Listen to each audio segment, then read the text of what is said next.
آج 27 رمضان ہے۔ ہم نے رمضان سے 20 دن پہلے استاذ العلماء شیخ الحدیث و تفسیر یادگار اسلاف حضرت مولانا عبدالشکور دیامری صاحب وہ تشریف لائے تھے آپ حضرات کے سامنے۔ یہیں پر انہوں نے بسم اللہ الرحمن الرحیم پہ درس دیا تھا اور انہوں نے ابتدا فرمائی تھی۔ اچھا، میری اپنی جو رائے تھی نا وہ یہ تھی کہ 15 سپارے ہوں گے۔ حضرت نے مجھے فرمایا کہ ہمت کرو، پورے ہو جائیں گے انشاءاللہ۔ مولانا عبدالشکور دیامری صاحب نے افتتاح والے دن مجھے کہا تھا کہ ہمت کرو جی، آپ پورا سال درس دے تو انشاءاللہ پورے ہو جائیں گے۔ تو حضرت کی ہمت دلانے پر پھر میں نے پورے کی نیت کی اس دن۔ اس سے پہلے نیت 15 سپاروں کی ہی تھی۔ تو اللہ تعالیٰ نے واقعی بڑا کرم کیا۔ ابھی آج سے غالباً ہفتہ ڈیڑھ پہلے حضرت سے بات ہوئی، میں تو ان کو دعوت دے رہا تھا اختتام پہ بھی، لیکن حضرت نے گاؤں جانا تھا۔ تو حضرت نے پوچھا کہ کہاں سبق پہنچا ہے؟ میں نے کہا جی 22ویں سپارے پر۔ پھر کہنے لگے پھر دیکھیے میری کرامت، ہنس کر کہہ رہے تھے۔ میں نے نہیں کہا تھا پورے کی نیت کرو؟ میں نے کہا جی بالکل دیکھیے۔ تو اللہ تعالیٰ ان بزرگوں کو اور جنہوں نے مطلب دعائیں فرمائی، اللہ سب کو جزائے خیر عطا فرمائے، ان کی سرپرستی، ان کا سایہ ہمارے سروں پہ قائم رکھے۔ آپ تمام حضرات خصوصاً یہ جو بزرگ، خصوصاً ہمارے ملک صاحب اس بیماری میں، ہمارے شاہ صاحب اور ترلائی سے اس بیماری میں تشریف لاتے رہے اور بیماری کے باوجود پورا سبق سنتے رہے۔ میں حیران ہو جاتا تھا کہ آ کر صبح بیٹھتے اور جناب 3 بجے تک بیٹھے ہی رہتے تھے، اس بیماری کے عالم میں بیٹھے رہے۔ محبت ہے ان تمام بزرگوں کی اور سارے حضرات جو شریک ہوتے رہے، اللہ تعالیٰ سب کو جزائے خیر عطا فرمائے۔ اس طرح وہ خواتین جو تقریباً 50 60 70 کی تعداد میں روزانہ جو باقاعدہ تشریف لاتی رہیں اور آج بھی تشریف فرمائیں، اللہ تعالیٰ سب کی کاوش اپنی بارگاہ میں قبول فرمائے۔ ہمارا تعلیم الاسلام مدرسہ ہے ویسا کامل پور اٹک میں، بڑا ایک معیاری ادارہ ہے۔ اس میں استاذ الحدیث ہیں حضرت مولانا محبوب صاحب، میرے استاد بھی ہیں اور میرے بہنوئی بھی ہیں، ہمارے رشتہ دار بھی ہیں۔ تو میں نے حضرت سے عرض کیا تھا کہ میں چاہتا ہوں کہ آخری 3 صورتیں کا درس آپ دے دیں انشاءاللہ۔ ابھی آخری 3 صورتوں کا درس حضرت ارشاد فرمائیں گے، اس کے بعد ہمارے علاقہ بھر کے علماء تشریف کچھ لا چکے ہیں، کچھ مزید لائیں گے۔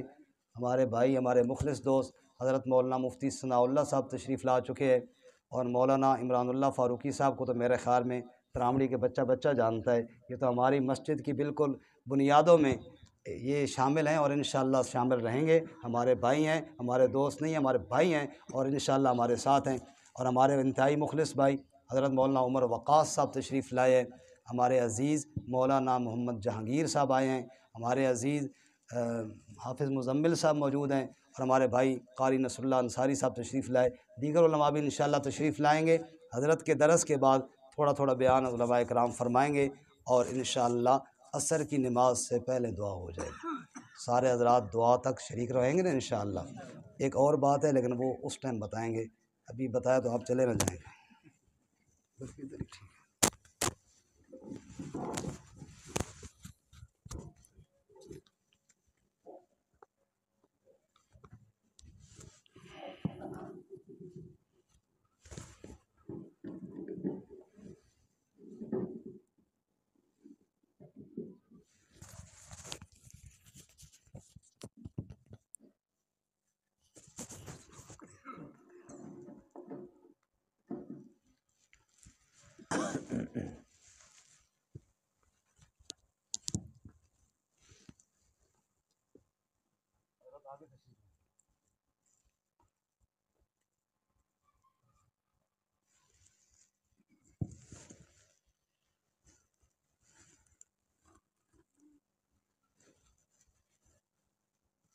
الحمد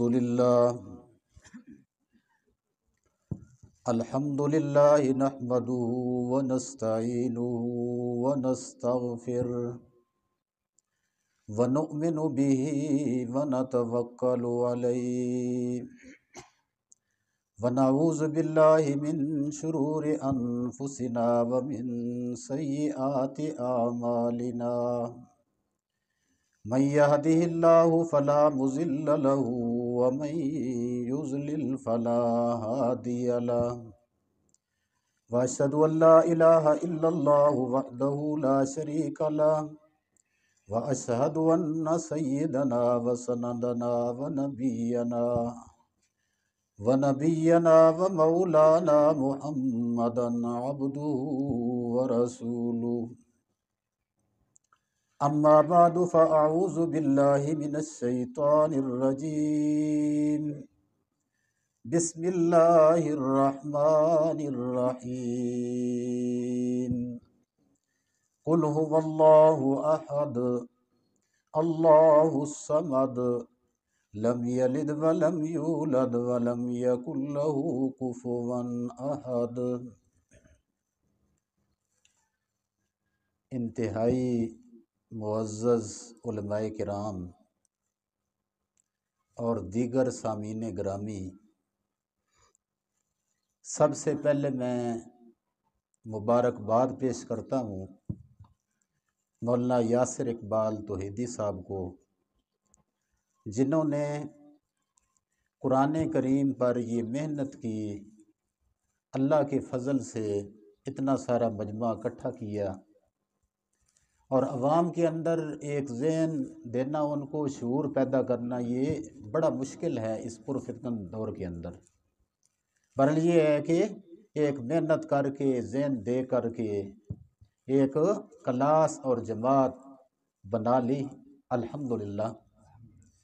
باقی آپ حضرات کا قرآن کریم کا سننا، درس کے اندر آپ کا شریک ہونا، آپ بھی مبارکباد کے مستحق ہیں۔ اللہ تعالیٰ قرآن کے ساتھ یہ ہماری جو محبت ہے آخرت کے اندر نجات کا ذریعہ بنا دے۔ آخری 3 صورتیں، ان کا ترجمہ میں آپ کے سامنے عرض کر دیتا ہوں۔ یہ صورت ہے سورہ اخلاص۔ ہر صورت کا جو نام ہوتا ہے اس کی ایک وجہ بھی ہوتی ہے، اس کو وجہ تسمیہ کہا جاتا ہے۔ تو اس صورت کو اخلاص کیوں کہا جاتا ہے، وجہ تسمیہ کیا ہے اس کی؟ تو اس کے اندر اللہ کی توحید کا ذکر کیا گیا، فرمایا کہ خالص اللہ کی عبادت آپ نے کرنی ہے، اس لیے اس صورت کو اخلاص کہا جاتا ہے۔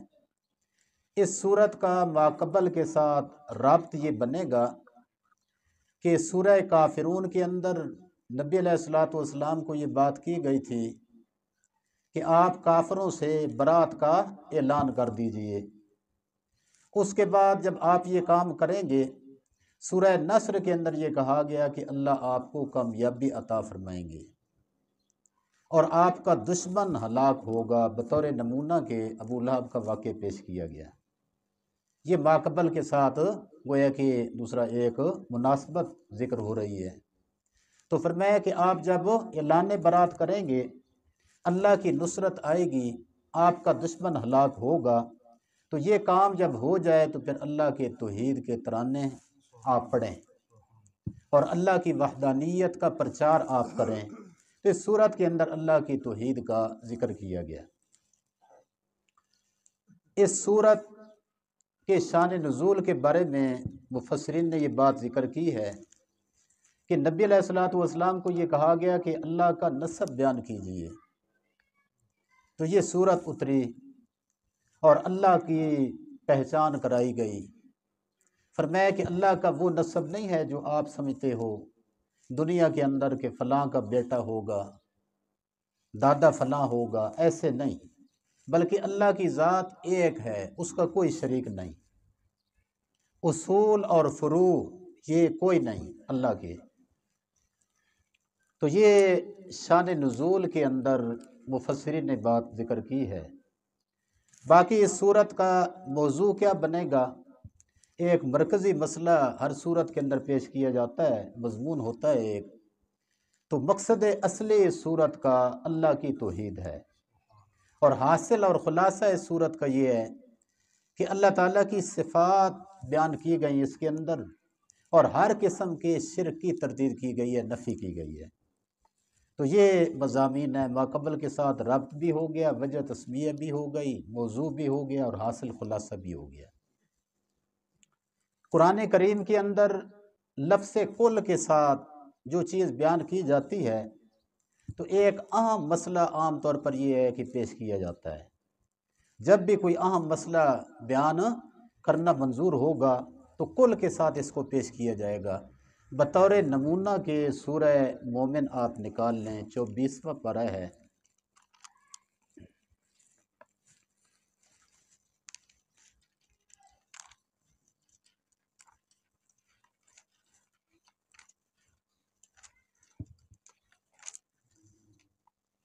صفحہ 428 ہے،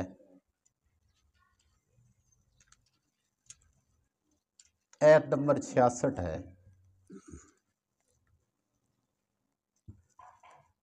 قل انی نہیت ان اعبد الذین تدعون من دون اللہ، اے نبی اعلان کر دیجئے، لوگوں کو بتلا دیجئے کہ مجھے غیر اللہ کی عبادت کرنے سے روکا گیا ہے اور منع کیا گیا ہے۔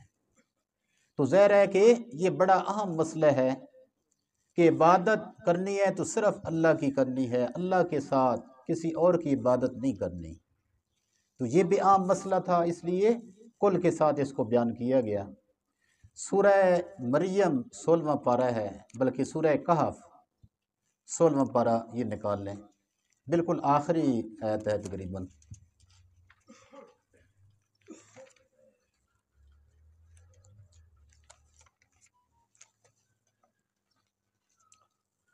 قل انما انا بشر مثلکم یوحی الی انما الہکم الہ واحد، اے نبی اعلان کر دیجئے، صفحہ 275 ہے، اور سورت کی آخری آیت ہے سورہ کاف کی۔ قل انما انا بشر مثلکم یوحی الی انما الہکم الہ واحد، اے نبی اعلان کر دیجئے، بتلا دیجئے کہ بے شک میں بشر ہوں جیسے تم بشر ہو۔ عام طور پر یہ معنی کر دیا جاتا ہے کہ میں بشر ہوں آپ کی طرح، لیکن اس کے اندر تھوڑا بے ادبی کا پہلو پایا جاتا ہے، کیونکہ درجے کے اندر مساوات کا تأثر ملتا ہے اس سے۔ حالانکہ نبی علیہ السلام کی شان بڑی اونچی ہے، تو کہہ دیجئے کہ میں بشر ہوں مثلکم جیسے تم بشر ہو، تو بشریت کے اندر یہ مساوات ہے، باقی درجے کے اندر مساوات نہیں ہے۔ تو یہ بھی بڑا عام مسئلہ ہے، اور قرآن کریم کی یہ نص ہے نبی علیہ السلام کی بشریت کے بارے میں۔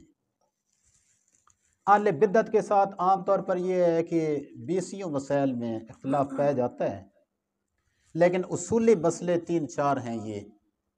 ایک، عالم الغیب صرف اللہ کی ذات ہے، حاضر ناظر یہ اللہ ہے۔ نور و بشر والا مسئلہ ہے کہ نبی علیہ السلام کی ذات یہ بشر ہے، آپ کی تعلیمات یہ نور ہیں۔ اسی طرح اللہ کی ذات یہ مختار ہے، اختیارات سارے کے سارے اسی کے پاس ہیں، اللہ نے کسی کو کوئی اختیار نہیں دیے۔ تو یہ 4 مسئلے ہیں، علم غیب کا مسئلہ، حاضر ناظر کا مسئلہ، نور و بشر کا مسئلہ، اور مختار کل کا مسئلہ۔ تو یہاں پر بھی ایک اہم مسئلہ بیان کرنا منظور تھا، اس لیے کل کے ساتھ یہ ہے کہ شروع کیا گیا۔ قرآن کریم کے اندر کل کے ساتھ جب شروع کیا جائے گا تو ایک اہم مسئلہ بیان کیا جائے گا، تو یہاں پر بھی اہم مسئلہ ہے۔ قل هو اللہ احد، اے نبی کہہ دیجئے کہ وہ اللہ ایک ہے، کہہ دیجئے کہ وہ اللہ ایک ہے، اللہ کی ذات وحدہ لا شریک ہے۔ اب اللہ ایک ہے، اللہ ایک ہے، اللہ کی ذات موجود ہے، اس سے رد ہو جاتا ہے داریوں پر۔ ظاہر ہے کہ اللہ کے وجود کے وہ منکر ہیں، اللہ کی ذات کو نہیں مانتے، نظام خود بخود چل رہا ہے جی۔ تو فرمایا کہ ایسے نہیں، هو اللہ احد، فرمایا کہ اللہ ہے، اللہ ہے۔ امام اعظم ابو حنیفہ رحمہ اللہ فقہی مسائل کے اندر ہم ان کی پیروی کرتے ہیں، تقلید کرتے ہیں۔ امام اعظم ابو حنیفہ رحمہ اللہ کو اللہ نے بڑی ذہانت عطا فرمائی تھی۔ ایک دفعہ داریوں کی ایک جماعت مناظرہ کرنے کے لیے امام صاحب کے پاس آئی، سامنے آ کر بیٹھ گئے۔ امام صاحب اپنی ایک سوچ کے اندر لگے ہوئے ہیں، سر جھکایا ہوا ہے۔ کافی دیر گزر گئی تو انہوں نے کہا کہ بھائی ہم آپ کے ساتھ بات کرنے کے لیے آئے ہیں، مناظرہ کرنے کے لیے آئے ہیں۔ تو امام صاحب نے کہا کہ بھائی ابھی مجھے کسی نے اطلاع دی، میں سوچ رہا ہوں کہ اس کی بات یہ ٹھیک ہے یا غلط ہے۔ اچھا جی، کیا اطلاع دی گئی ہے؟ فرمایا کہ ایک درخت خود بخود کٹ گیا، کاٹنے والا کوئی نہیں، خود بخود اس کے تختے بن گئے، تختے بنانے والا کوئی نہیں، خود بخود کشتی تیار ہو گئی، کشتی بنانے والا کوئی نہیں، اس کے بعد یہ کشتی پانی کے اندر آگے چلنے لگی، آگے لے جانے والا کوئی نہیں، پھر یہ کشتی واپس بھی آ گئی، واپس لانے والا کوئی نہیں۔ تو میں سوچ رہا ہوں کہ یہ بات ٹھیک ہے یا غلط ہے۔ تو وہ کہنے لگے کہ بھائی یہ بھی سوچنے کی بات ہے، ظاہر ہے یہ غلط ہے، جھوٹ ہے یہ۔ تو امام اعظم ابو حنیفہ رحمہ اللہ کہنے لگے کہ یہی بات میں آپ کو سمجھانا چاہتا ہوں کہ جب ایک چھوٹی سی کشتی اس طرح آگے پانی کے اندر نہیں جا سکتی، واپس نہیں آ سکتی، خود بخود چل نہیں سکتی، تو یہ ساری کائنات جو کہ بمنزلہ کشتی کی ہے، یہ خود بخود کس طرح چل رہا ہے؟ تو اتنا اثر ان پر ہوا کہ انہوں نے کلمہ پڑھ لیا۔ تو بہرحال یہ ہے کہ اللہ ہے، قل هو اللہ احد، اے نبی کہہ دیجئے کہ وہ اللہ ایک ہے۔ تو اس میں رد ہو گیا داریوں کے اوپر۔ اسی طرح مشرکین پر بھی رد ہے۔ کس طرح جی؟ فرمایا کہ اللہ ایک ہے، مشرک وہ اللہ کو ایک نہیں مانتا، اللہ کو مانتا ہے وہ، بلکہ مشرک کہتے ہی اس کو ہیں جو اللہ کو مانے، لیکن اللہ کے ساتھ اوروں کو بھی مانتا ہے وہ، اور یہ اس کے ذہن کے اندر ہے کہ اللہ نے اختیارات تقسیم کر رکھے ہیں۔ تو فرمایا کہ ایسے نہیں، اللہ کا نائب کوئی نہیں ہے، اللہ نے کسی کو کوئی اختیار نہیں دیے۔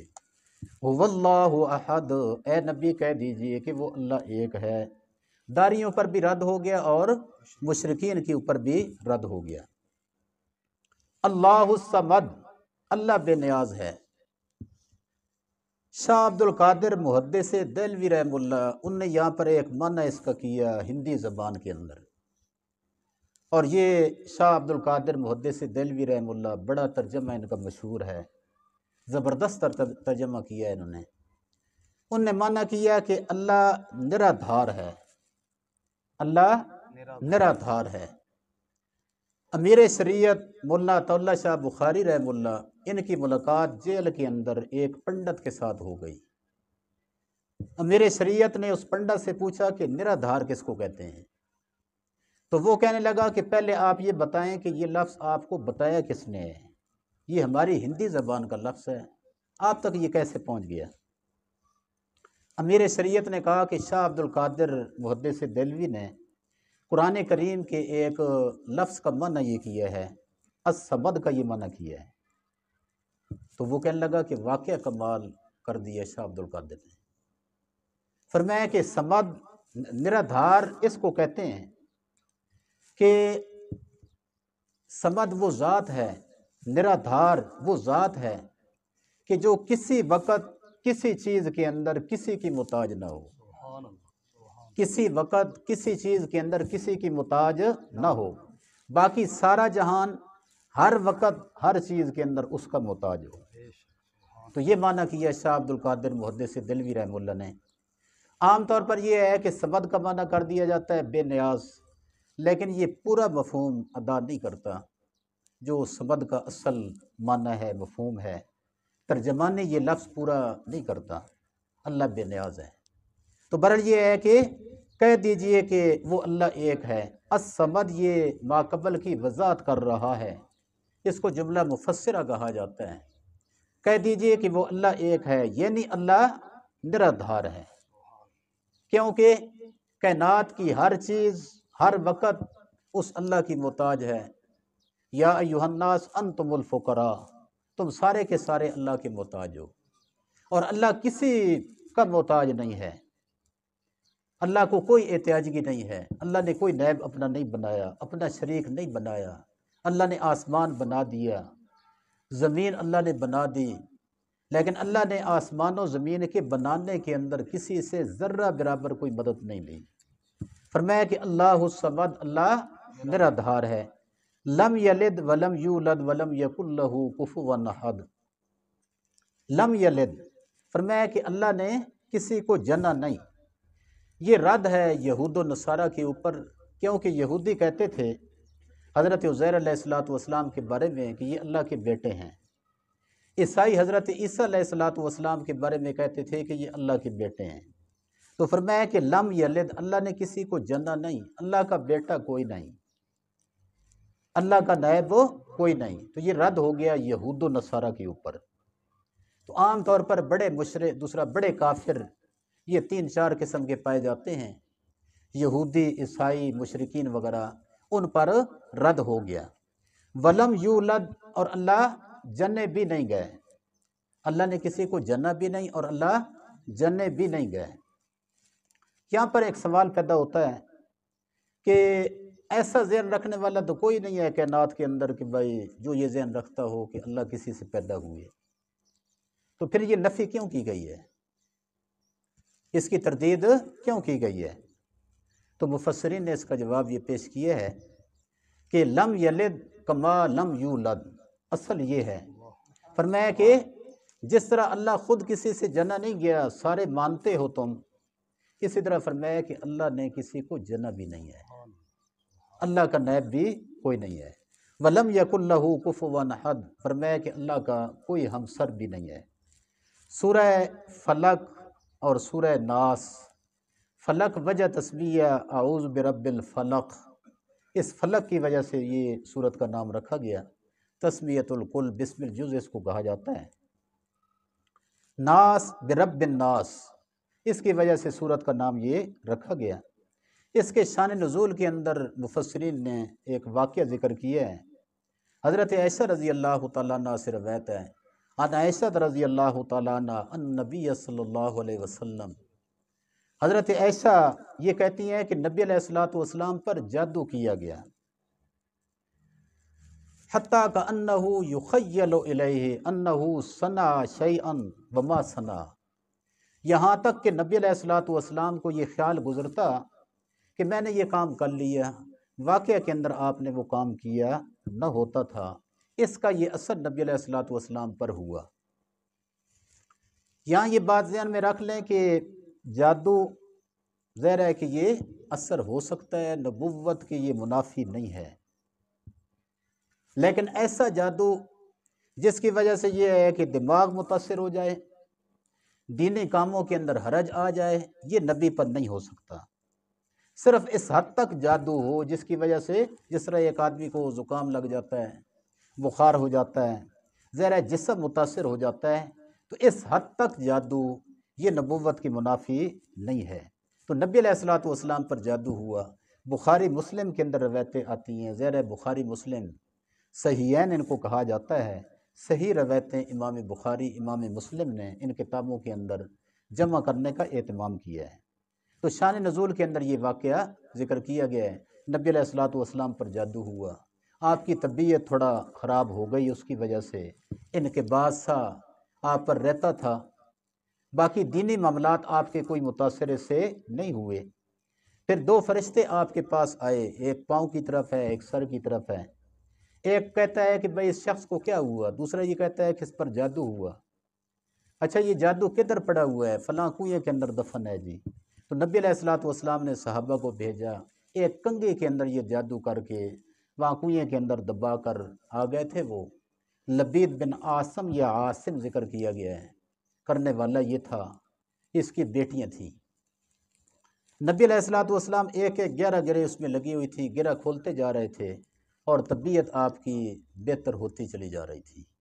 تو بہرحال یہ ہے کہ شان نزول کے اندر یہ واقعہ پیش کیا گیا، صحیحین کی روایتیں ہیں، اس سے یہ بات معلوم ہوتی ہے کہ نبی علیہ الصلوۃ والسلام پر جادو ہوا۔ اور خود قرآن کے اندر اسی صورت کے اندر اشارہ بھی ملتا ہے، وَمِن شَرِّ النَّفَّاثَاتِ فِي الْعُقَدِ، نبی علیہ الصلوۃ والسلام نے پناہ چاہی ہے، فرمایا کہ پھونکنے والیوں کے شر سے جو گرہوں کے اندر پھونکتی ہیں۔ تو ظاہر ہے یہ کوئی واقعہ ہے نہ اس طرح، تب بھی تو پناہ کا آپ کو حکم دیا گیا، یا ممکن ہے تب بھی یہ آپ کو حکم دیا گیا۔ تو بہرحال یہ ہے کہ نبی علیہ الصلوۃ والسلام پر جادو کیا گیا اور یہ صورتیں اتری آپ پر۔ ان صورتوں کے بارے میں مفسرین کا یہ اختلاف پایا جاتا ہے کہ یہ مکی ہیں یا مدنی ہیں۔ کچھ حضرات یہ کہتے ہیں کہ یہ مکی صورتیں ہیں، یہاں بھی لکھا ہوا ہے مکیتن۔ کچھ حضرات یہ کہتے ہیں کہ مدینہ کے اندر یہ صورتیں اتریں، پر یہ اشکال کیا جاتا ہے، میں اس طرف نہیں جاتا۔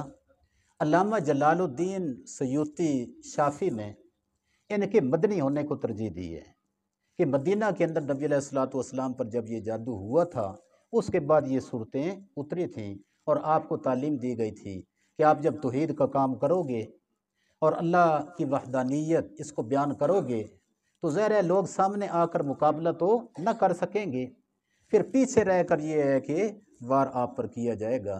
تو یہ آپ پڑھا کریں تاکہ آپ کی جان کی حفاظت رہے، ایمان کی حفاظت رہے۔ سورہ فلق کے اندر جان کی حفاظت کا نسخہ اور ناس کے اندر یہ ہے کہ ایمان کی حفاظت کا نسخہ آپ کو دیا گیا۔ تو یہ شان نزول ہے اس کا، اور حاصل خلاصہ تقریباً بنتا ہے۔ قل اعوذ برب الفلق، کہہ دیجئے کہ میں پناہ میں آتا ہوں صبح کے رب کی، من شر ما خلق، ان چیزوں کی شر سے جو اس نے پیدا کی، اور اندھیرے کی شر سے جب وہ چھا جائے، اور گروں کے اندر پھونکنے والیاں ان کی شر سے جب گروں کے اندر وہ پھونک رہی ہوں، اور حاسد کے شر سے جب وہ حسد کرے۔ تو یہاں پر اعوذ برب الفلق، میں پناہ میں آتا ہوں، جو پناہ میں آنے والا ہے اس کو مستعیذ کہا جاتا ہے۔ تو ظاہر ہے یہ نبی علیہ الصلوۃ والسلام ہیں، مستعیذ آپ ہیں، پناہ چاہنے والے آپ ہیں، تو اللہ کی پناہ آپ چاہ رہے ہیں۔ نبی ہیں، نبی آخر الزماں ہیں، لیکن اللہ کی پناہ آپ چاہ رہے ہیں۔ باقی جس ہستی سے پناہ چاہی جائے اس کو مستعاذ بھی کہا جاتا ہے، تو رب الفلق یہ مستعاذ بھی ہو گیا، اور من شر ما خلق، من شر غاسق اذا وقب، ومن شر النفاثات فی العقد، ومن شر حاسد اذا حسد، یہ مستعاذ منہ ہو گیا، اس سے پناہ چاہی جا رہی ہے۔ قل اعوذ برب الناس، کہہ دیجئے کہ میں پناہ میں آتا ہوں لوگوں کے رب کی، ملک الناس، لوگوں کے مالک کی، الہ الناس، لوگوں کے معبود کی، من شر الوسواس الخناس، وسوسہ ڈالنے والے کی شر سے جو الخناس چھپ جاتا ہے وسوسہ ڈال کر، الذی یوسوس فی صدور الناس، وہ وسوسہ ڈالتا ہے لوگوں کے سینوں کے اندر، من الجنۃ والناس، چاہے وہ جنوں میں سے ہو یا انسانوں میں سے ہو۔ اب یہاں پر ایک بات سمجھ لیں کہ پہلی صورت کے اندر مستعاذ بھی، اس کے لیے ایک صفت ذکر کی گئی رب الفلق، مستعاذ من ہو اس کے لیے 3 یا 4 چیزیں ذکر کی گئیں، لیکن اس صورت کے اندر مستعاذ بھی کے لیے 3 صفتیں لائی گئی ہیں، رب الناس، ملک الناس، الہ الناس، اور مستعاذ من ہو صرف ایک ہی ذکر کیا گیا، من شر الوسواس الخناس۔ یہ کیوں جی؟ فرمایا کہ پہلی صورت کے اندر ظاہر ہے یہ نسخہ ہے حفاظت جان کا، وہ شر ہے دنیاوی، وہ شر ہے دنیاوی، اور یہاں پر جس شر سے بچنے کی تلقین کی گئی ہے ظاہر ہے یہ ایسی شر ہے کہ بندے کی آخرت خراب نہ ہو جائے کہیں، اس لیے یہاں پر مستعاذ بھی کے لیے 3 صفتیں ذکر کی گئی ہیں، رب الناس، ملک الناس، الہ الناس۔ باقی رب الناس، ملک الناس، الہ الناس، یہاں پر ایک توجیہ یہ کی جاتی ہے کہ قرآن کریم کے 4 توحید کے درجے بنتے ہیں، یہ سمجھے کہ چاروں کی طرف اشارہ ان آیات کے اندر ہو جاتا ہے، اس لیے کہ توحید کا پہلا درجہ ہے کہ خالق اللہ ہے، دوسرا درجہ ہے کہ پالنے والا بھی اللہ ہے، تیسرا درجہ یہ ہے کہ مختار بھی وہ ہے، برکتیں دینے والا بھی وہ ہے، متصرف فی الامور بھی وہ ہے، اور چوتھا درجہ یہ ہے کہ اللہ کے دربار میں شفیع غالب کوئی نہیں۔ رب الناس، اس کے اندر پہلے 2 درجے آ گئے، فرمایا کہ پالنے والا، دوسرا خالق بھی اللہ ہے، اسی طرح پالنے والا بھی اللہ ہے، الخالق لکل شیء هو اللہ، المربی لکل شیء هو اللہ تعالی، ہر چیز کو بنانے والا بھی وہ اللہ، اسی طرح ہر چیز کی تربیت کرنے والا بھی اللہ، تو یہ 2 درجے اس کے اندر آ گئے۔ ملک الناس اس کے اندر تیسرا درجہ آ گیا، تیسرا مرتبہ اس کے اندر آ گیا۔ فرمایا کہ کائنات کے اندر جو رد و بدل کی جا رہی ہے، تصرف کیا جا رہا ہے، یہ کرنے والا اللہ ہے۔ تو یہاں ملک الناس اس کے اندر وہ آ جاتا ہے درجہ۔ الہ الناس کے اندر چوتھا درجہ آ گیا۔ فرمایا کہ اللہ کا دربار ایسا ہے کہ اس کے دربار کے اندر کسی کو زبردستی بات کرنے کی اجازت بھی نہیں ہے۔ الہ الناس، الہ وہ ہے لوگوں کا۔ تو گویا کہ چوتھا درجہ اس کے اندر آ گیا۔ مزید ایک دوسری توجیہ بھی کی جاتی ہے۔ عام طور پر یہ ہے کہ انسان کی زندگی کے اندر 3 دور آتے ہیں، ایک بچپنے کا دور ہے، ایک جوانی کا دور ہے، اور ایک بڑھاپے کا دور ہے۔ بچپنے کے اندر بچہ تربیت کی ضرورت ہے، اور پھر یہ ہے کہ تربیت رب اسی ذات کو کہا جاتا ہے کہ جو پالنے والا ہو، جتنی ضرورت ہے، جس وقت جس حد تک ضرورت ہے تو وہ پوری کرنے والی ذات ہے۔ ماں کے پیٹ سے لے کر کے لاحق تک، قبر تک جانے تک، یہ سارے مراحل زیرہ انسان کے اوپر جو گزرتے ہیں تو اللہ کی ذات تربیت کرنے والی ہے۔ تو بچہ تربیت کا محتاج ہوتا ہے۔ تو فرمایا کہ رب الناس، وہ لوگوں کا رب ہے۔ پھر جوان عام طور پر یہ ہے کہ اکڑ خانی اس کے اندر پائی جاتی ہے، بڑائی اس کے اندر پائی جاتی ہے۔ فرمایا کہ ملک الناس، یہ ذہن میں رکھنا کہ ایک بڑی ذات ہے، بہت عظیم ذات ہے، بہت بڑی ذات ہے اللہ کی۔ اس کا تصور آپ کے دل و دماغ کے اندر رہنا چاہیے، اکڑ خانی کرنے کی ضرورت نہیں ہے۔ اور پھر ایک انسان کے زندگی کے اندر بڑھاپے کا دور آ جاتا ہے۔ ظاہر بندہ جب بوڑھا ہو جاتا ہے سہارے کا محتاج ہے، بعض دفعہ چلنا بھی مشکل اس کے لیے ہو جاتا ہے۔ تو فرمایا کہ الہ الناس، لوگوں کا الہ بھی وہ ہے۔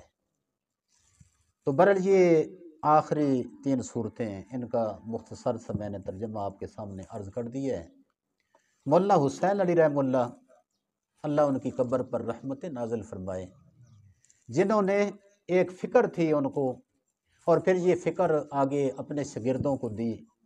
آج دور دراز تک ملک کے اندر، بیرون ملک کے اندر قرآن کریم کا ترجمہ جو پڑھایا جاتا ہے تو یہ سارا کا سارا فیض مولانا حسین علی رحمہ اللہ کا ہے۔ اور ایک فکر ان کی منتقل ہوئی، جگہ جگہ دورے ہو رہے ہیں، ترجمے ہو رہے ہیں، کلاسیں لگی ہوئی ہیں، علماء شریک ہیں، طلبہ شریک ہیں، عوام الناس شریک ہے۔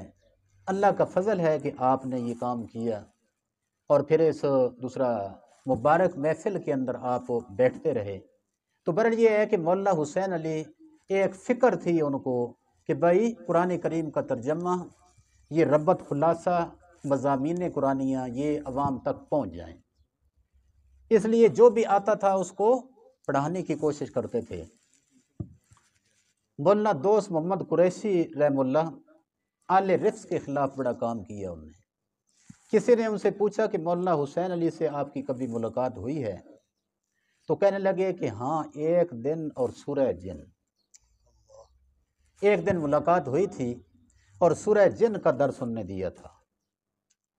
تو ظاہر ہے کہ جو بھی آیا، جتنا وقت لے کر آیا، اس کے مطابق اس کو قرآن کریم پڑھاتے تھے۔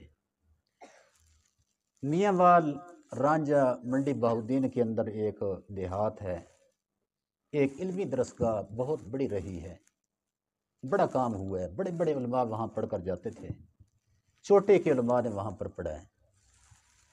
وہ اصل بابا جی جو تھے نا، دوسرا غلام رسول صاحب، تو مولانا حسین علی رحمہ اللہ کے یہ مرید ہو گئے۔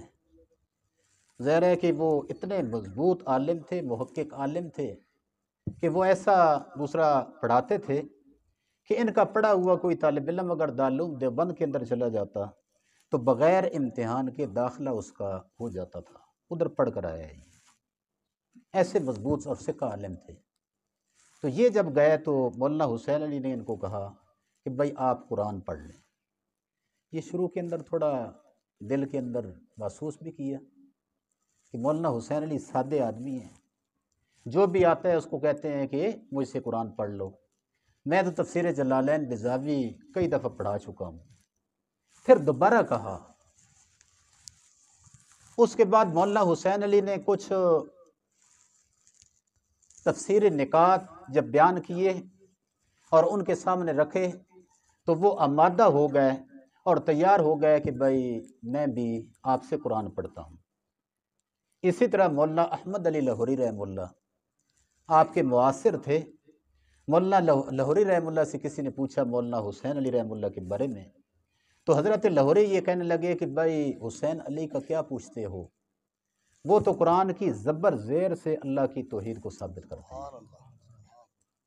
تو مولانا حسین علی رحمہ اللہ قرآن کریم کا ایک خلاصہ ذکر کیا کرتے تھے، وہ تفصیل تو خیر وقت بھی نہیں ہے، اشارہ میں اس کی طرف کر دیتا ہوں۔ قرآن کریم کے 4 حصے ہیں اور ہر حصہ الحمد کے ساتھ شروع کیا گیا۔ پہلا حصہ سورہ فاتح سے لے کر سورہ انعام تک، اس میں 5 صورتیں آتی ہیں۔ دوسرا حصہ سورہ انعام سے لے کر سورہ کاف تک، اس میں 12 صورتیں آتی ہیں۔ تیسرا حصہ سورہ کاف سے لے کر سورہ سبا تک، اس میں 16 صورتیں آتی ہیں۔ اور چوتھا حصہ سورہ سبا سے لے کر کے آخر تک ہے، اس کے اندر 81 صورتیں آتی ہیں۔ اس طرح 114 صورتیں پوری ہو جاتی ہیں۔ اور فرمایا کہ ہر حصہ الحمد کے ساتھ شروع ہو گیا۔ فاتحہ یہ بھی الحمدللہ کے ساتھ شروع ہے، انعام بھی الحمد کے ساتھ شروع ہے، کاف بھی الحمد کے ساتھ شروع ہے، اور سورہ سبا بھی الحمدللہ کے ساتھ شروع کی گئی ہے۔ پہلے حصے کے اندر کئی مسائل بیان کیے گئے، نکاح کا مسئلہ بھی ہے، طلاق کے مسائل بھی ہیں، الا کے مسائل، عدت کے مسائل، جہاد کا مسئلہ، مال خرچ کرنے کا مسئلہ، 20 مسائل بیان کیے گئے۔ لیکن عام طور پر یہ ہے کہ جب کوئی آدمی مضمون لکھتا ہے یا بیان کرتا ہے تو ایک مقصودی بات ہوا کرتی ہے، موٹی سرخی اس کو کہا جاتا ہے، سارا مضمون اس کے گرد گھومتا ہے۔ تو مولانا حسین علی رحمہ اللہ فرماتے ہیں کہ مسائل اس میں کافی سارے بیان کیے گئے، لیکن بڑا مسئلہ اس کے اندر جو ذکر کیا گیا ہے وہ ہے الخالق لکل شیء هو اللہ تعالی، ہر چیز کا بنانے والا، پیدا کرنے والا صرف اللہ ہے، اللہ کے علاوہ اور کوئی نہیں۔ یا ایھا الناس اعبدوا ربکم الذی خلقکم والذین من قبلکم، لوگوں صرف اپنے رب کی عبادت کرو۔ حضرت عبداللہ ابن عباس رضی اللہ تعالیٰ عنہ کہا کرتے تھے کہ قرآن کریم کے اندر جب اللہ کی عبادت کا ذکر کیا جائے تو اس سے مراد پھر توحید فی العبادت ہوا کرتا ہے۔ اس لیے عام مفسرین نے یہاں دوسرا عبارت لکھی ہے وحدوا ربکم، اس لیے کہ اللہ کی عبادت تو کرتے تھے مشرک نہ، لیکن اللہ کی عبادت کے ساتھ غیروں کے سامنے بھی جھکتے تھے، وہ غیر کی عبادت بھی کی جاتی تھی۔ اس لیے قرآن کریم کے اندر جب اللہ کی عبادت کا ذکر کیا جائے تو مراد اس کے ساتھ توحید فی العبادت ہوا کرتی ہے۔ بہرحال یہ الذی خلقکم والذین من قبلکم، فرمایا کہ خالق آپ کا وہ ہے، آپ کو پیدا کرنے والا، آپ کے آباء و اجداد کو پیدا کرنے والا وہ ہے۔ دوسرا حصہ سورہ انعام سے لے کر کے سورہ کاف تک ہے، اس کے اندر 12 صورتیں آ جاتی ہیں۔ اس کے اندر ایک مسئلہ موٹا ذکر کیا گیا، المربی لکل شیء هو اللہ تعالی، ہر چیز کی تربیت کرنے والا صرف اللہ ہے، پالنے والا صرف اللہ ہے، ضروریات ہر ایک کی جس قدر اس کو ضرورت ہے یہ اللہ پورا کرتا ہے۔ وما من دابۃ فی الارض الا علی اللہ رزقها، ہر چیز کا دوسرا روزی، یہ سمجھے کہ روزی رساں اللہ کی ذات ہے اور اللہ روزی پوری کر رہی ہے۔ وہ حقیقی نے ایک واقعہ لکھا ہے تربیت کے حوالے سے، ایک سانپ، اس کی نگاہ کوئی نہیں، وہ کھلے میدان کے اندر آ کر کھڑا ہو جاتا ہے، اس طرح ساکن ہو جاتا ہے وہ، اور ایک پرندہ آ کر بیٹھتا ہے عام ایک ٹینی سمجھ کر، اس کو پکڑ کر وہ کھا لیتا ہے۔ تو اللہ نے ہر مخلوق اس کی روزی کا ذمہ اپنے ذمہ لیا ہوا ہے اور اللہ پہنچا رہے ہیں، تربیت اس طرح اللہ کر رہے ہیں۔ ماں کے پیٹ کے اندر بچہ ہے، تربیت ہو رہی ہے اس کی، جس قدر اس کو ضرورت ہے خوراک کی پہنچائی جا رہی ہے اس کو۔ یہ تو انتہائی ناشکری ہے۔ ماں کے پیٹ کے اندر تربیت اللہ نے کی، پیدا ہوا، والدہ کے سینے کے اندر 2 نہریں اللہ نے جاری کر دیں اور اس کو روزی مل رہی ہے۔ اس کے بعد پھر یہ جوانی تک جب پہنچتا ہے، ضرورت اس چیز کی ہوتی ہے کہ بھائی اللہ کو پکارے، اس موقع پر اللہ کو پکارنے کی بجائے غیروں کے سامنے جب یہ جھک جاتا ہے تو انتہائی ناشکر یہ انسان ہے، اس کو اللہ کے سامنے جھکنا چاہیے۔ بہرحال یہ ہے کہ اس حصے کے اندر یہ بیان کیا گیا کہ پالنے والا، تربیت کرنے والا اللہ ہے۔ تیسرا حصہ سورہ کاف سے لے کر سورہ سبا تک 16 صورتوں پر مشتمل ہے۔ اس کے اندر یہ بیان کیا گیا ہے کہ اس کائنات کے اندر رد و بدل جو ہو رہی ہے، نظام چلانے والا اور پھر اختیارات رکھنے والا، وَرَبُّكَ يَخْلُقُ مَا يَشَاءُ وَيَخْتَارُ، پیدا بھی اسی نے کیا، مختار بھی وہی ہے، اختیارات سارے کے سارے اسی کے پاس ہیں۔ المبارک لکل شیء هو اللہ تعالی، ہر چیز کے اندر برکت عطا کرنے والا صرف اللہ ہے۔ وہ ہے کہ تصرف فی الخلق کا ذکر اس تیسرے حصے کے اندر کیا گیا۔ چوتھا حصہ سبا سے لے کر کے آخر تک ہے۔ تو یہاں پر ایک سوال بھی پیدا ہوتا ہے کہ سورہ سبا کے بعد سورہ فاطر آتی ہے، سورہ فاطر بھی الحمد کے ساتھ شروع کی گئی ہے، 2 صورتیں ہو گئیں۔ تو اس کا جواب یہ ہے کہ آخری حصہ یہ مرکب ہے 2 جزوں سے، اس کے اندر 2 مسئلے بیان کیے گئے۔ سبا کے اندر یہ بیان کیا گیا کہ اللہ کے دربار کے اندر کل قیامت کے دن زبردستی کسی کی بات نہ چل سکے گی، زیر شفیع تو سفارش تو کریں گے، انبیاء بھی کریں گے، حفاظ بھی کریں گے، علماء بھی کریں گے، شہید بھی کرے گا، شفاعت تو ہوگی، لیکن وہ شفاعت بالاذن ہوگی۔ ایسی سفارش کہ اللہ سے بات منوائی جائے، منوا لی جائے، فرمایا کہ ایسے نہیں ہوگا۔ تو سورہ سبا کے اندر یہ مسئلہ بیان کیا گیا۔ سورہ فاطر توجہ اس طرف کریں آپ، آنا جانا تو ظاہر لگا ہوا ہے۔ سورہ فاطر کے اندر ایک مسئلہ بیان کیا گیا کہ جب اللہ کے دربار کے اندر شفیع بھی کوئی نہیں، کسی کو بات کرنے کی جرت نہیں، تو پھر یہ ہے کہ پکار اللہ کی ہونی چاہیے، عبادت صرف اللہ کی ہونی چاہیے۔ سبا کے اندر نفی شفاعت غالبہ کا مسئلہ آ گیا، اور فاطر کے اندر یہ ہے کہ غیر خدا، اس کی پوجا پاٹ، پکار، اس کا مسئلہ اس کے اندر ذکر کیا گیا۔ پھر یہ آگے سورہ یاسین، صافات، صاد، یہ 3 صورتیں سورہ سبا کے اوپر متفرع ہیں۔ حوامیم سبا جن کو کہا جاتا ہے، 7 صورتیں حامیم کے ساتھ شروع ہوتی ہیں، یہ فاطر کے مضمون کے اوپر متفرع ہیں۔ اس کے اندر اللہ کی پکار، اس کا ذکر کیا گیا، اللہ کی عبادت کا ذکر کیا گیا، فدعوا اللہ مخلصین لہ الدین۔ درمیان کے اندر سورہ زمر آ جاتی ہے، تو یہ سانجھی صورت ہے، اس کا 2 حصے اس کے بن جاتے ہیں، سبا کے ساتھ بھی اس کا تعلق ہے، فاطر کے ساتھ بھی اس کا تعلق ہے، تو یہ سورہ محمد تک بات آ جاتی ہے۔ سورہ محمد کے اندر اعلان جہاد ہے۔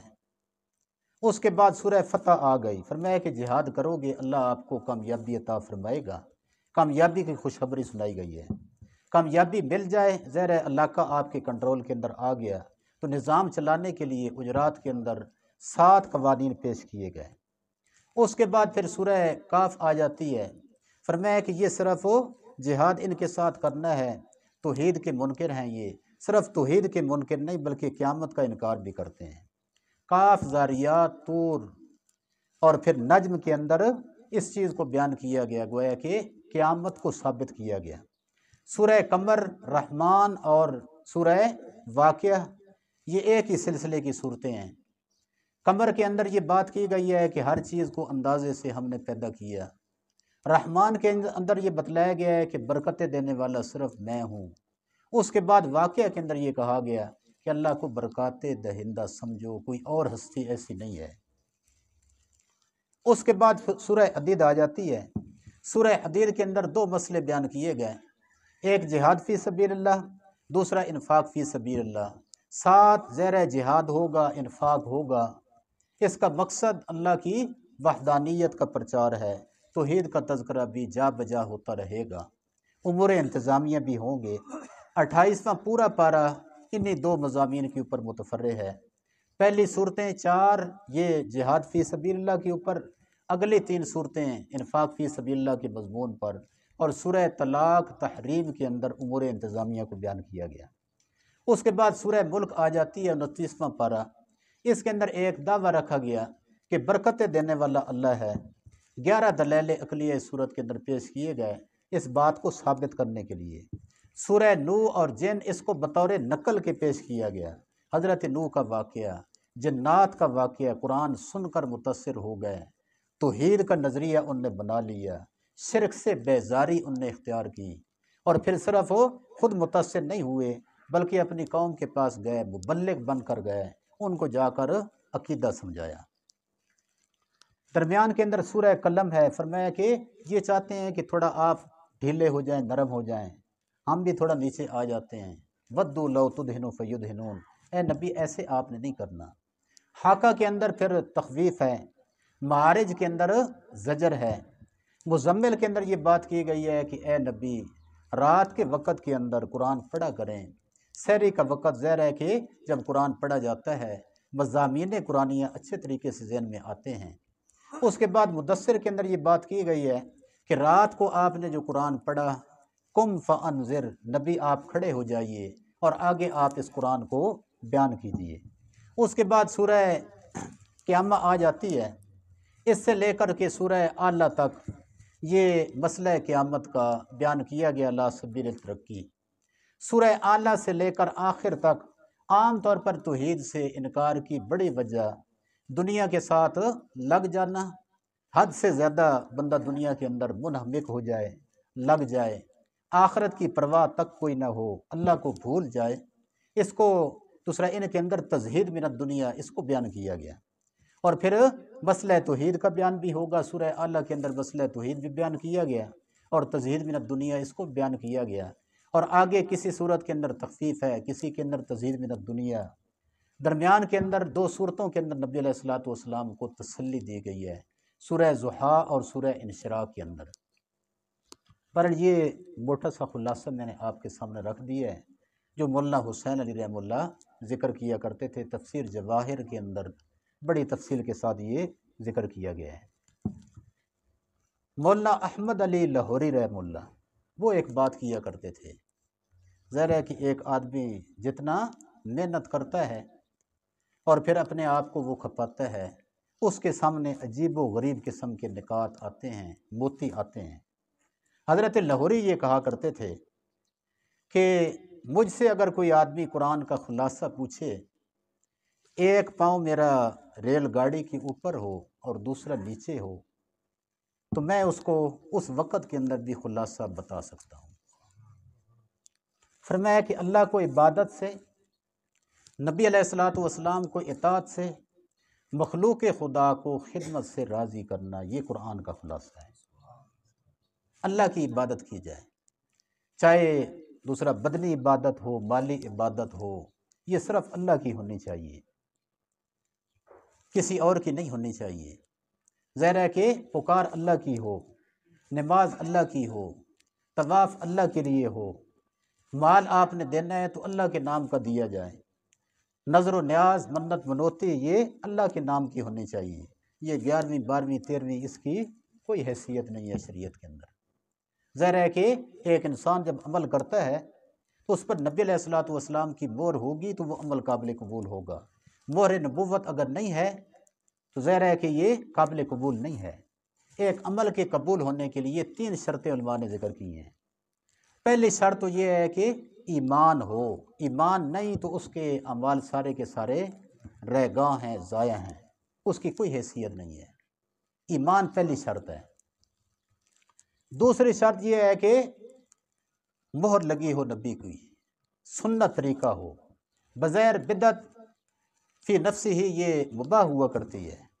جتنے بھی بدعات کے کام ہیں فی نفسی دیکھا جائے تو ظاہر ہے کہ یہ ٹھیک ہوتے ہیں فی نفسی ہی، لیکن کچھ تعیین کی وجہ سے یہ بدعت کے زمرے میں آ جاتے ہیں۔ ایصال ثواب کے لیے کوئی آدمی اگر قرآن پڑھے تو مستحسن ہے یا نہیں، لیکن مخصوص دن کر لیا جائے، اس دن کے اندر ہم پڑھیں گے تو ظاہر ہے یہ بدعت کے زمرے کے اندر چیز آ جاتی ہے۔ تو ایک تو یہ ہے کہ عقیدے کی اصلاح ہو، ایمان ہو، اس کی وجہ سے عمل قبول ہوگا۔ دوسرا پھر یہ ہے کہ نبی علیہ الصلوۃ والسلام کا طریقہ بھی ہو، طریقہ ہے تو پھر عمل قابل قبول ہے، ورنہ قابل قبول نہیں ہے۔ ہمارے علاقے کے اندر ایک مولوی صاحب تھے، عام اذان سے پہلے یا بعد کے اندر رواج ہوتا ہے نا یہ صلاۃ والسلام پڑھنے کا، لوگ پڑھتے تھے تو انہوں نے کافی سمجھایا، خیر وہ ذہن ان کا بن گیا، بڑکرام کے علاقے کے تھے۔ اس کے بعد چھٹی وہ اپنے علاقے گئے تو واپس آئے تو شام پہنچے تو پھر اذان کے بعد صلاۃ والسلام پڑھا جا رہا ہے۔ انہوں نے سنا، دل پر بات لگی بھی، میں نے ایک ذہن دیا تھا یہ کیا کر رہے ہیں۔ برحال یہ ہے کہ اس کے بعد نماز پڑھانا انہوں نے شروع کی، تیسری رکعت کے بعد چوتھی کے لیے کھڑے ہو گئے، مقتدی اللہ اکبر سبحان اللہ الحمدللہ کافی انہوں نے کیا۔ میں بھی کہا کہ نہیں 4 ہی پڑھاؤں گا، تو 4 پڑھائیں۔ جب سلام پھیرا تو سب نے کہا کہ نماز نہیں ہوئی جی۔ اچھا کیوں نہیں ہوئی؟ آپ نے ایک رکعت فالتو پڑھی ہے۔ تو کہنے لگے کہ کیا ہوا فالتو پڑھی ہے تو؟ اس کے اندر سورہ فاتح میں نے پڑھی، رکوع کے اندر اللہ کی عظمت کا ذکر میں نے کیا، سجدے کے اندر اللہ کی بڑائی میں نے بیان کی، تشہد کے اندر یہ ہے کہ تشہد پڑھی، درود پڑھا، کیا ہو گیا؟ یہ کہ نہیں، تو خیر تشہد تو آخری کے اندر تھی۔ تو برحال یہ ہے کہ دوسرا کیا ہو گیا اس میں؟ تو وہ کہنے لگے کہ بھائی اصل رکھتے ہیں 3، اصل رکھتے ہیں 3، ذرا ثابت 3 ہے نا۔ تو انہوں نے کہا کہ یہی بات میں آپ کو سمجھا رہا ہوں کہ اذان حضرت بلال کی جو شروع ہوتی ہے وہ اللہ اکبر سے شروع ہوتی ہے اور لا الہ الا اللہ پر ختم ہوتی ہے، لیکن تو یہ جو آپ کر رہے ہو نا اس کا ثبوت تو کوئی نہیں نا۔ انہوں نے کہا کہ ٹھیک ہے مولوی صاحب بات سمجھ آ گئی ہے۔ اس لیے جو بھی عمل کیا جائے نبی علیہ الصلوۃ والسلام کا طریقہ ہونا چاہیے، قبول تب ہوگا۔ اگر نبی علیہ الصلوۃ والسلام کا طریقہ نہیں ہے، آپ کی سنت سے ہٹ کر ہے، تو یہ عمل قابل قبول نہیں ہے۔ تیسری چیز، ریاکاری دکھلاوا عمل کے لیے اگر ہو تو ظاہر ہے کہ عمل قابل قبول نہیں ہے۔ ایک روایت آتی ہے شہید آئے گا، اللہ پوچھیں گے کیا کیا؟ فرمایا کہ اپنی جان بھی قربان کر دی۔ حکم ہوگا کہ جہنم کے اندر اس کو ڈال دو۔ اس نے یہ عمل کیا تھا، ذہن کے اندر اس کے یہ بات تھی کہ مجھے یہ کہا جائے کہ بڑا بہادر آدمی ہے جی، وہ تو دنیا کے اندر کہا جا چکا ہے، آخرت کے اندر کوئی حصہ نہیں۔ ایک مالدار آئے گا، پوچھا جائے گا کیا کیا تو نے؟ وہ کہے گا بڑا مال میں نے خرچ کیا ہے جی، ہر خیر کے کام کے اندر میں نے مال لگایا۔ حکم ہوگا جہنم کے اندر ڈال دیا جائے اس کو، اس لیے کہ یہ تاثر دینے کے لیے کہ بڑا سخی آدمی ہے جی، مال لگاتا رہا، میری رضا نہیں تھی اس کے دل کے اندر، جہنم کے اندر ڈال دیا جائے گا۔ ایک عالم آئے گا، پوچھا جائے گا کہ بھائی کیا کیا؟ علم پڑھا جی، پڑھایا، بڑی محنت کی۔ حکم ہوگا کہ یہ کام اس لیے کیا کہ تاکہ لوگ یہ کہیں کہ بڑا عالم ہے جی، بڑا محقق عالم ہے جی، وہ تو دنیا کے اندر کہا جا چکا ہے، جاؤ اس کو جہنم کے اندر ڈال دو۔ اس لیے جو بھی عمل بندہ کرے نا، تو پہلی بات تو یہ ہے کہ ایمان ہو، عقیدہ توحید والا ہو، دوسرا یہ ہے کہ سنت طریقہ ہو، اور تیسرا یہ ہے کہ ریاکاری دکھلاوا نہ ہو۔ اللہ کی ذات کا تأثر ہم وقت ذہن کے اندر رہنا چاہیے۔ رمضان کا مہینہ یہ چل رہا ہے، اللہ کو راضی کرنے کا ایک جذبہ ہمارے دل و دماغ کے اندر رہنا چاہیے۔ تقویٰ مختلف مفہوم بیان کیے گئے نا اس کے، بہرحال آسان سا معنی اس کا یہ ہے کہ بندہ جو کر رہا ہے، جو کہہ رہا ہے، یہ ذہن کے اندر رکھ لے کہ اللہ کی ذات مجھے دیکھ رہی ہے، اللہ مجھے دیکھ رہا ہے۔ تو یہ جب تصور اس کے دل و دماغ کے اندر ہوگا تو کوئی غلط کام اس سے نہیں ہوگا۔ دعا ہے کہ جو کہا سنا اللہ تعالیٰ